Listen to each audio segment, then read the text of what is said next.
Alright, so I'm going to continue talking about functions today. I decided we should probably go over day 15, day 16. I meant to go over the assignment from last Thursday on Tuesday, but I didn't. So we'll just start out class by going over both of those.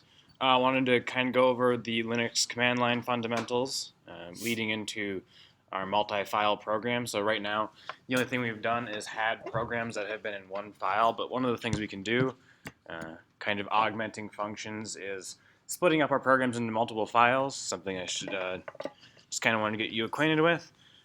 Going to talk about calling functions from other functions and then talk very, very briefly about recursion. This is a topic that isn't necessarily part of 150, but I think it's good to start thinking about it now if you continue on to take 250 and more computer science classes. So, day 15. So with that one, we just had a bunch of different functions, adding, subtract, multiply, divide, so on and so forth. I'm just going to go through and do that. If you have any questions at any time, feel free to stop me.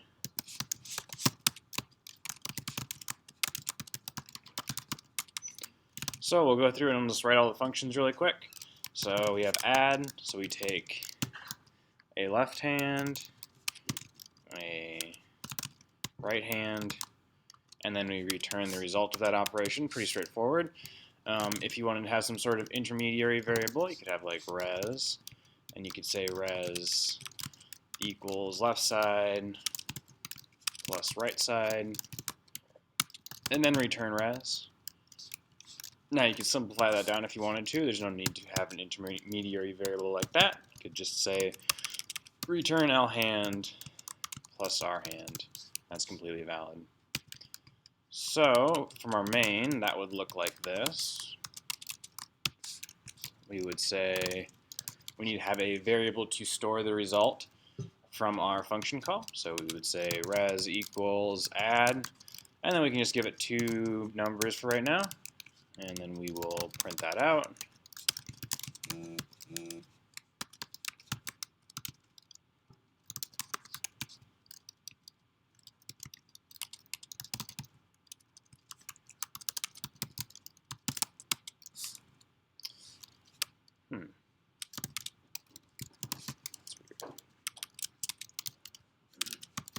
Just like that.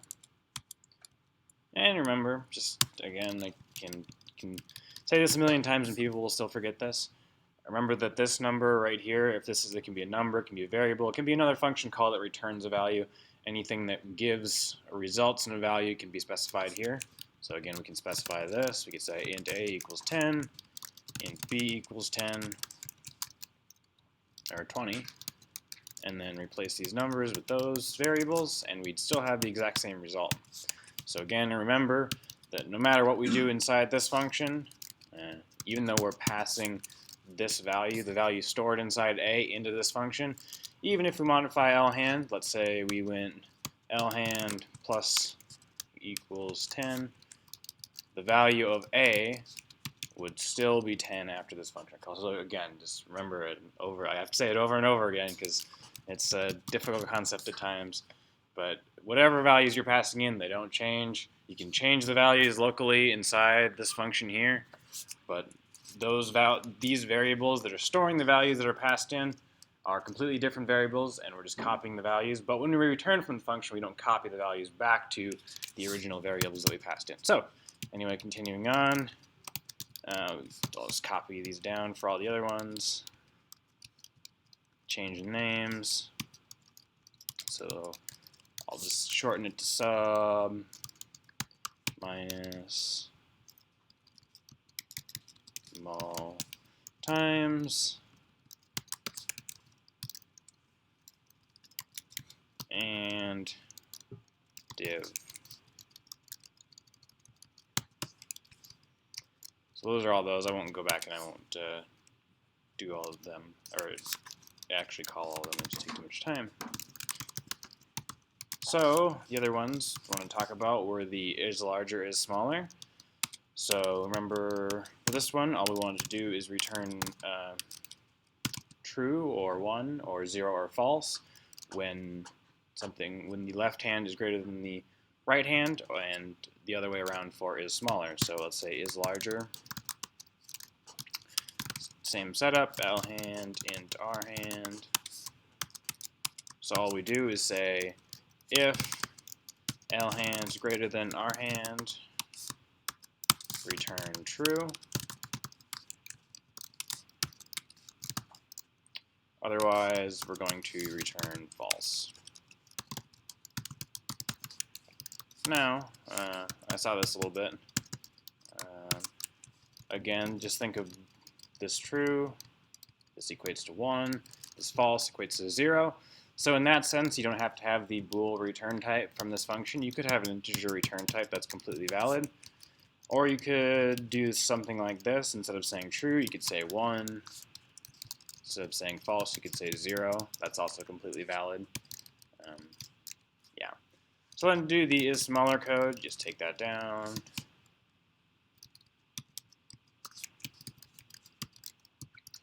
And change this operand around, or operator around, I should say, and then change the name, and you're good to go. And then for the hello function, super simple. So remember we have the void for a function which doesn't return anything, so we say hello, no parameters. All we want to do is take a single action and print hello.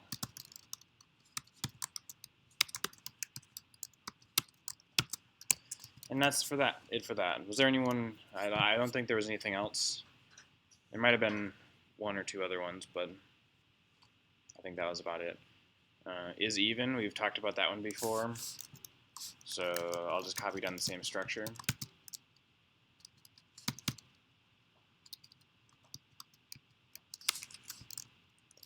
So is even.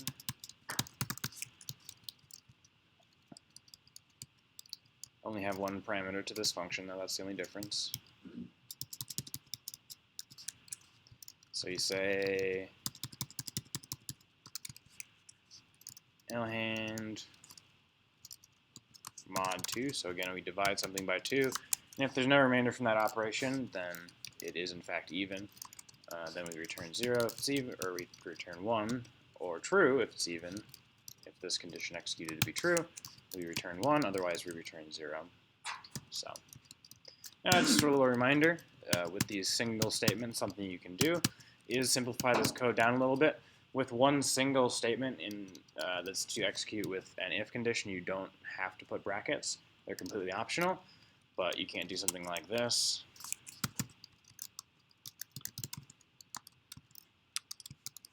You can't just leave the brackets off there. Because what will end up happening, you might read this code and you might think both of these statements are going to execute with this condition, but that's not the case. You'd end up executing this statement with the condition and then executing this statement regardless. So the indentation is misleading here. So that's kind of what it would look like actually. You get an error right here because you can't have this else statement without the associating if right next to it. So just to note, you can, just a reminder that you can do that. You can leave off the brackets if you so choose. You can do the same thing with for and while loops. If you have one statement that's executing with a for or while loop, you can do the same thing. But the same rules apply. Yeah, you can't do that with a function though. You have to always put the brackets with your functions. So brackets are optional, just a little side note. All right, so talk about day 16 then. Rename this. So day 16. So with day 16, we wanted to prompt the user for a number, print numbers between 0 and that number. Test if each number is prime. If it is prime, we print a less than sign next to that number. So let's do that. So to start off with, we'll just go through and we'll print all of our numbers. So we have an I for our index. We have a n to read in from the user. We'll print enter, or we'll just say enter n, read into n.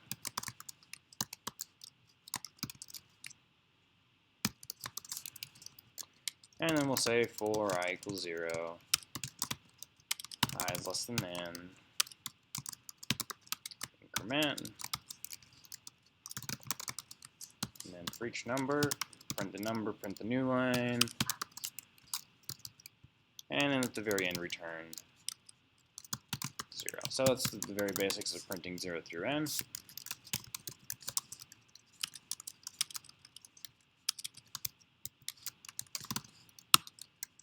And so it's going to print 0 through 9. And we could change it to be less than or equal to if we wanted. If we wanted all the way from 0 all the way to 10, we have to change that less than to a less than or equal to in our function there. But the main thing we need to do is we need to have an isPrime function. So the main reason, again, we use the bool type, that we need to include bool. We don't actually have to do that, but it is good for readability. When you see a function returns bool, you know it only returns true or false. Well, it's supposed to only return true and false. So we'll make this function isPrime, and we'll pass in our single number. So for right now, what we're going to do, this is our dumb prime finder. There's better algorithms to do this. But what we're going to do is have our index. We say for I equals 0, I is less than n, increment I. And then our logic is like this. So we need to test if n mod I equals 0. And sorry, I don't mean to say 0, we need to start at 2, because 2 is the first number that we need to test dividing n by. So basically what we're going to do is we're going to, again, what this means is take n divided by I. So let's say we passed in 10 for n, so we take 10, right away we divide it by I, and that gives us a remainder of 0. That means that 10 is not a prime number because we have no remainder. So in the case that we have no remainder, we immediately want to return false. False. So if we find a number that can divide the number that we passed in, there's no remainder, so we return false. That number isn't prime. Otherwise, once we've reached the end of the loop, after we've tested to see if all of the numbers less than our number can divide the number that we passed in, we would return return true, because we could not find a number that could divide our number. So then we go back to our main loop here. We need to change this around. So now we say, we'll duplicate this line. We'll say if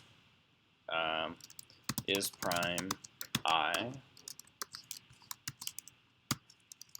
we will print the same thing, but we will add this less than sign here. And then we'll say else, and then this. So this piece will execute right here if it is prime, if this function right here returns true, and then this piece will execute if we return false, if we find something that can divide our number that we're passing in. Like that. And need to start the loop at 2. I mean 0. I suppose that's fair. I mean 0 and 1 are prime too, so that makes sense. But we can extend that up, make sure it still works. Go all the way up to 20, and we can see that's how it would be done. So any questions about that? Did everybody feel pretty comfortable working on that? Anything you want me to talk more about functions or kind of algorithm things like that? Okay, so going back into that real quick, one real quick optimization that we can do is we can actually half n right away, because I'll show you this and then we'll come back to it. So normally, let's say we passed in n, we were testing to see if 20 was prime. Normally we would go from 2 all the way up until 19 testing that. We don't actually have to do that because since if 2 isn't a divisor, then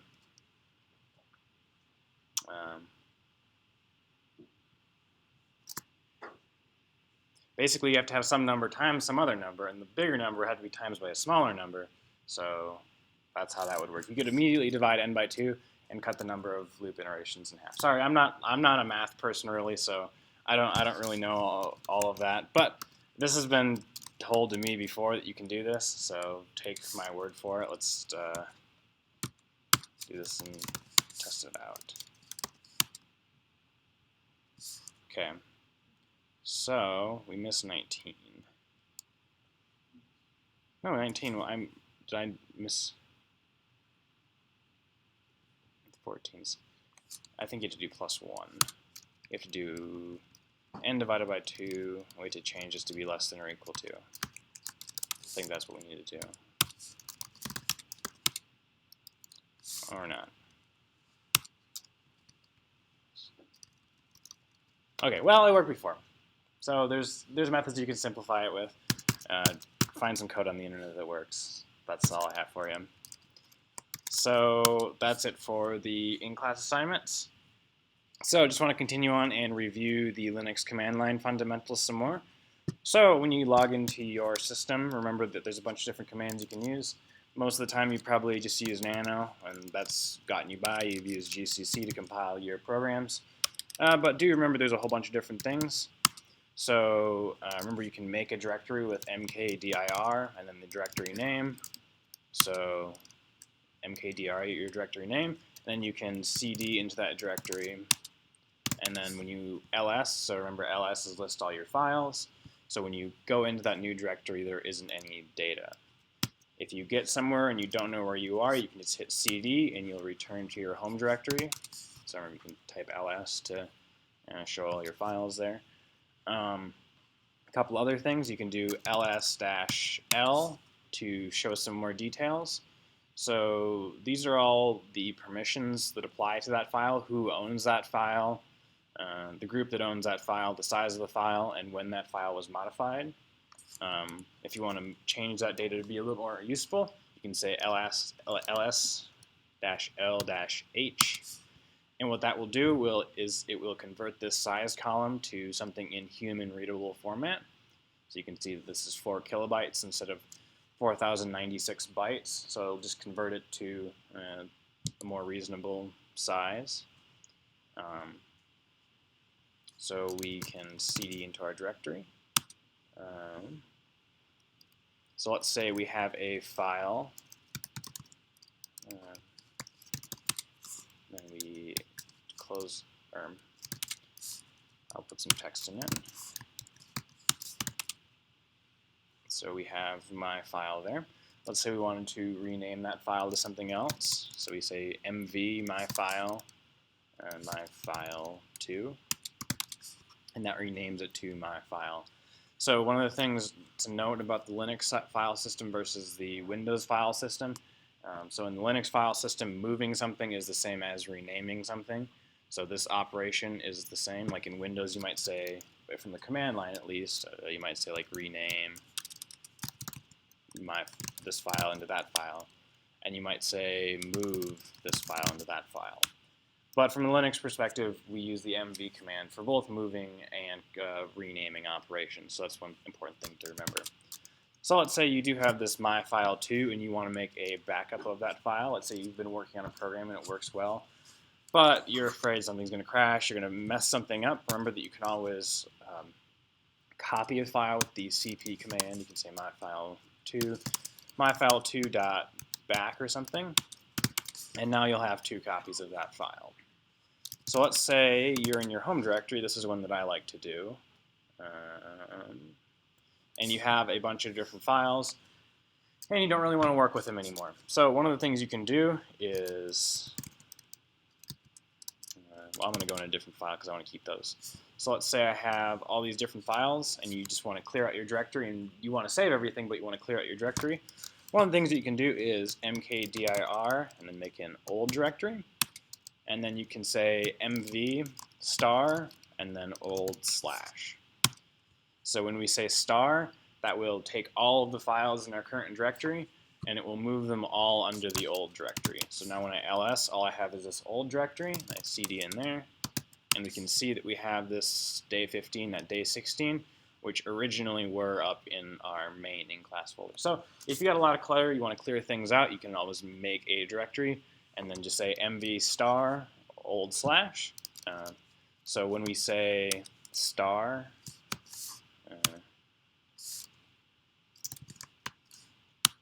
so the star expands to everything in our current directory.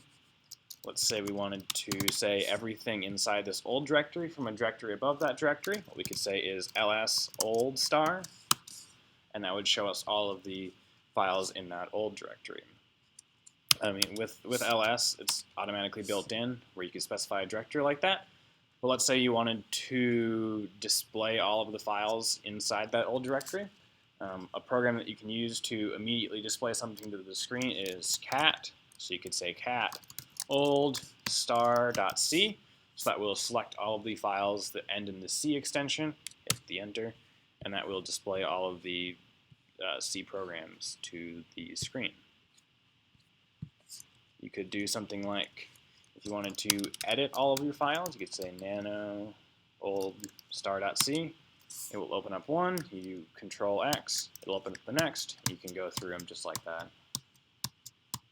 So if you want to quickly go through all of your files really fast, you can just say nano star.c, and you can just control X really fast and go through all of them really quick. So kind of helpful hints for navigating the Linux file system. So there's a whole lot more, but that's all I want to cover right now. So next thing I want to talk about is multi-file programs. So one of the things that we can do is actually split up our programs into multiple files. So let's say I have a function, and this function is going to print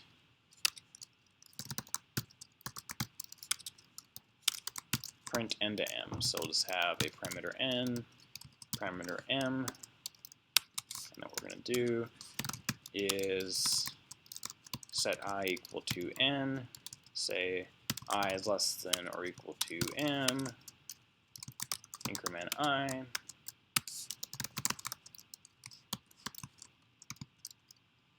and then print out I every single time, and that's all it does.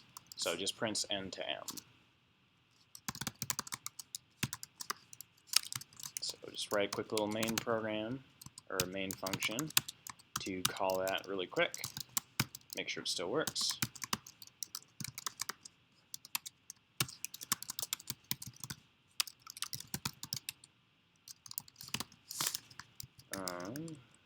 Need to return 0 at the end of main.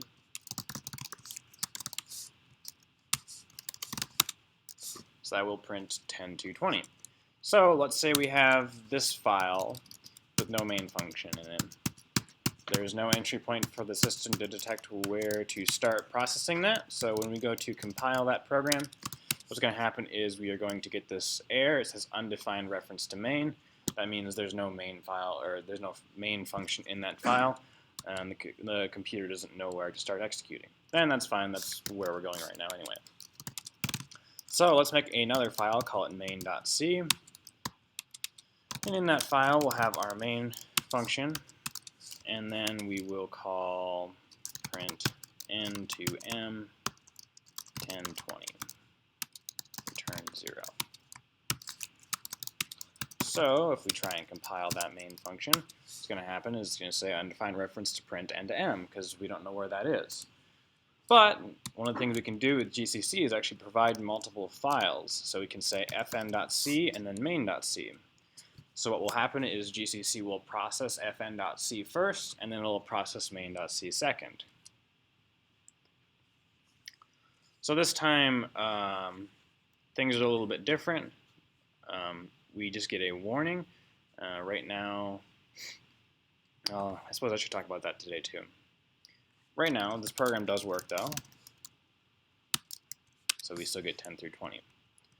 So one of the things that we need to talk about is function declaration. So when you have a file like this, and you have a function that you want to use outside of this file, what you need to do is say int print n to m, say what data it takes, and then semicolon. So this is just notifying the compiler that this function exists somewhere, that it should expect to see that function somewhere, and then that is fine. So we compile it again, you see we got rid of that warning. So again, this is what we'd call a function declaration right here. So it just states what the function name is and what data it takes. And then if we go over to our other file, this fn.c, this is the actual function implementation. So this is where the actual code for the function goes. So that's multiple files. We probably won't do anything specifically with multiple files, but if you want to kind of structure your code where there's multiple files where you want to split things up because you think things are getting too long, too crowded, you can always split things up into multiple files. So let's go on. So here, let's do this really quick. Let's combine these two files. So let's say we wanted to combine fn.c and main.c. We can do that. We can say fn.c, main.c. So it's going to, this cat program is going to read this, print it to the screen, read this, print it to the screen. So we can see that. So we have this file being printed and that file being printed. And then what we can do is we can redirect the output from that file to another file. So in order to do that, we say this greater than sign, and then we say the file name that we want to store the output from that, the combination of those two files into.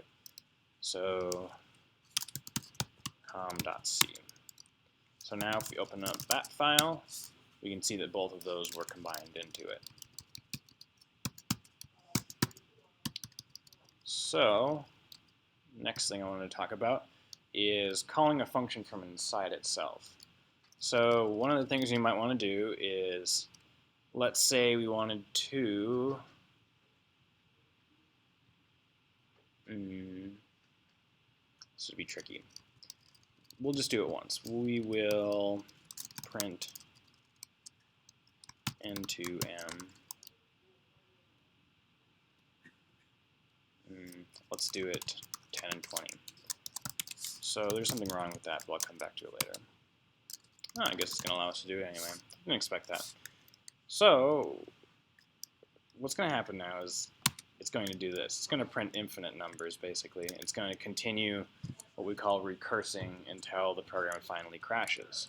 So what that means is that when we enter this function, we call it again, and we enter the same function again, over and over and over and over and over again. Since there's no stop condition, it's just going to continue executing, entering itself over and over again.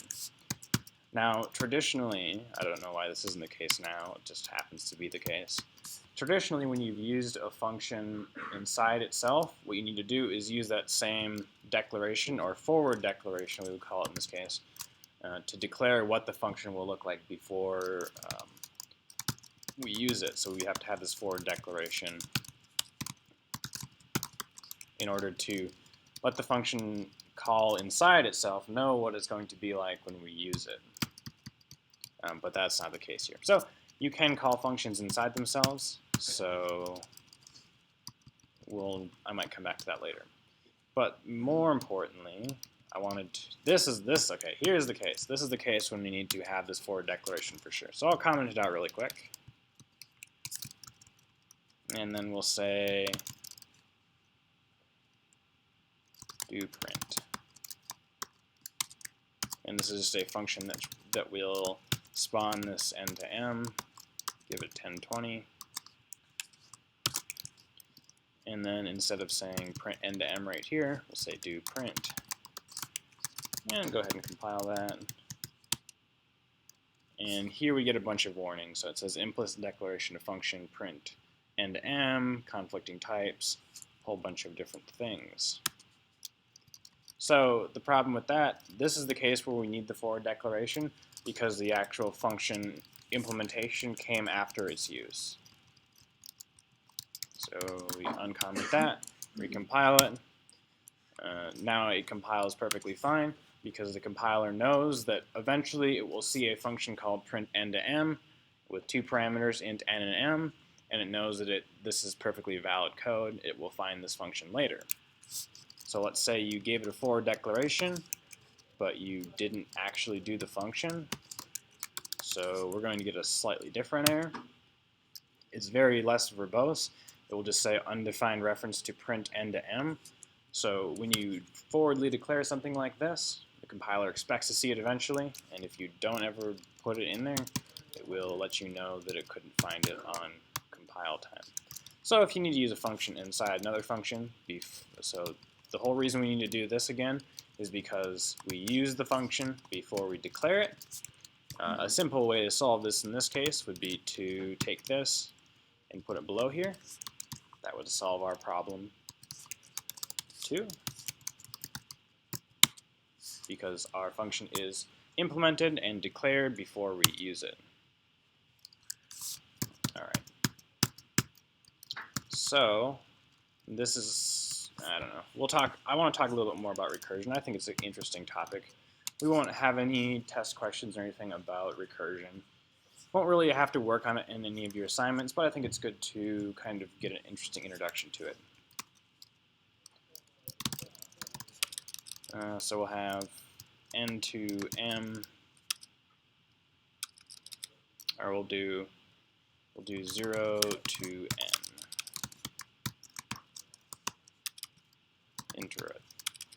Iterative. So what this function is going to do is it's going to print 0 through n.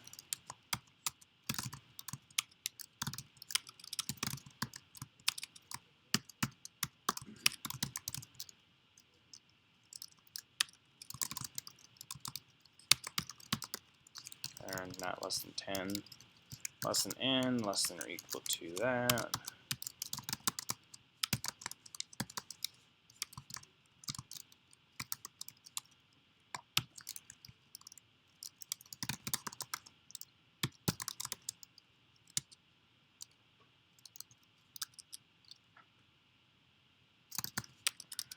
And then we're done. Okay.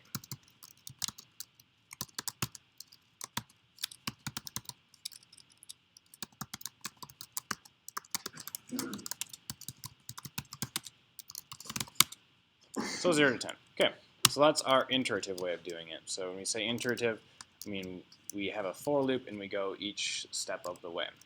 So the other way we can do that is we can actually do that recursively. So this is going to probably not make sense to very many people at all, but it's kind of interesting to look at. So we're going to say 0 to n recursive.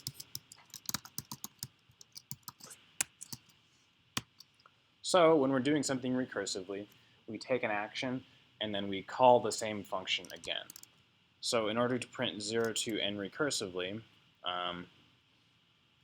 well, let's change this problem around a little bit.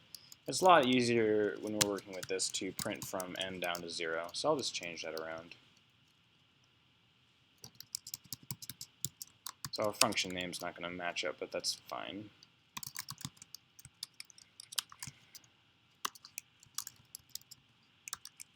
Okay, so we're going to go from n down to 0.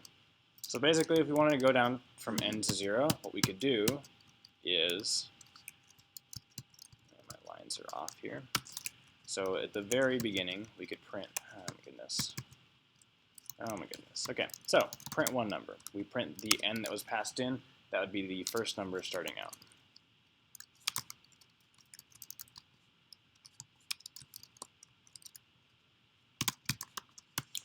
And then what we could do is say 0 to n recursive, and then pass in n minus 1. So we'll call the same function again, and we'll print. We'll take the same action, and we'll print one more number. So you might see the problem already with this. We'll just go ahead and call it, and you'll see the problem pretty quick.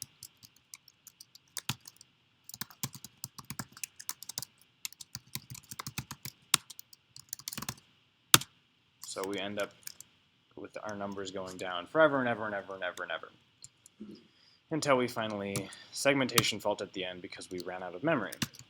So when we're writing a recursive function, what we have to do is figure out a place where we want to stop the recursion, where we want to stop calling the function over and over and over again. And we call that our base case. So we would say if n equals 0, so if we've gotten all the way down to 0, then all we do is return. So if n has gotten to 0, we return, otherwise we continue recursing.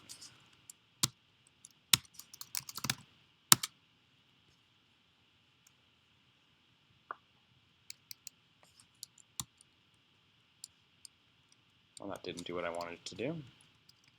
N equals 0. Minus 1. I put a semicolon there. There we go. That's what I wanted to do.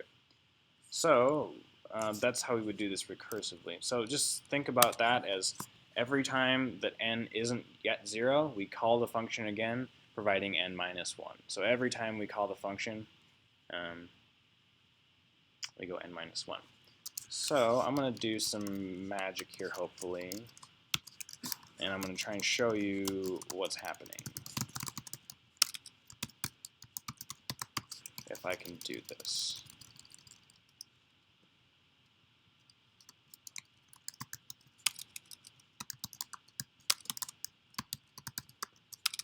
I did this earlier today. I think I remember what I'm doing.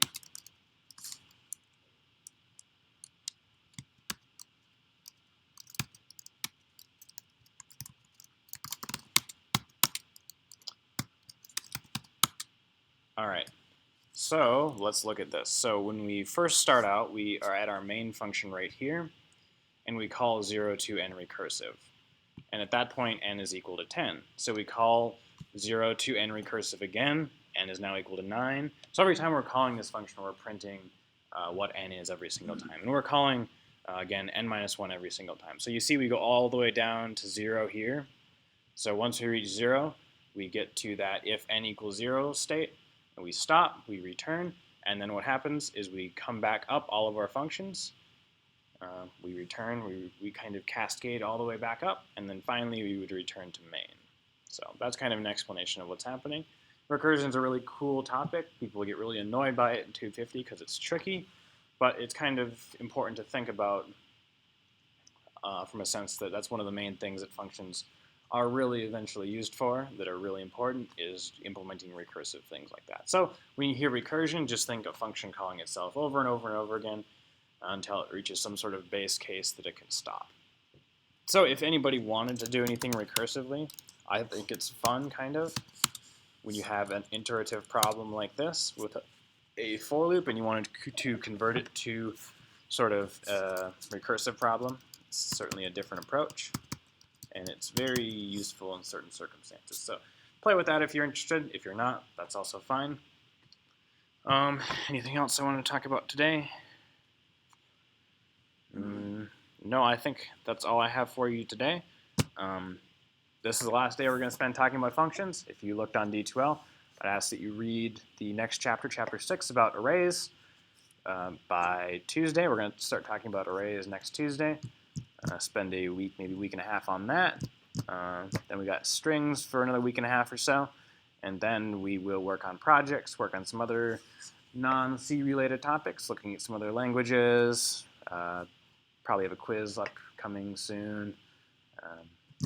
But yeah, so we're getting near the end. Only, what, 5-6 weeks to go. So if you have any questions on functions, if it still doesn't make sense, I'd highly recommend that you stay put after class and talk more about it, because again, this is the last time I'm going to really cover it at all. So that's it. That's all I have for you today. Have a good Easter break.